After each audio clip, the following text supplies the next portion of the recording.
এখন আমরা Microsoft office ওয়ার্ডের রিবন নিয়ে জানব। আমরা ফাইল ট্যাব বাদ দিয়ে হোম,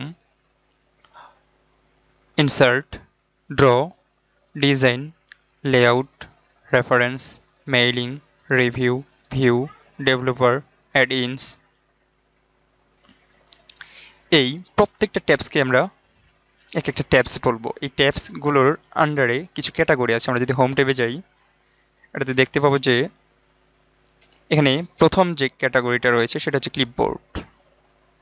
এরপর পরের যে ক্যাটাগরি সেটা হচ্ছে ফন্ট ক্যাটাগরি।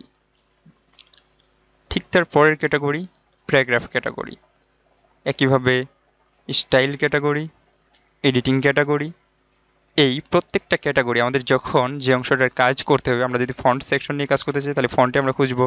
যদি আমাদের প্যারাগ্রাফের কোনো এডিটিংয়ের দরকার হয় তাহলে আমরা প্যারাগ্রাফ সেকশনে যাব। এরপর আমাদের যদি কোনো স্টাইল দিতে হয়, কোনো হেডিং অ্যাপ্লাই করতে হয় তাহলে আমরা এই স্টাইল সেকশনে যাব। আর যদি এডিটিং করতে চাই তাহলে আমরা এডিটিংয়ে যাব।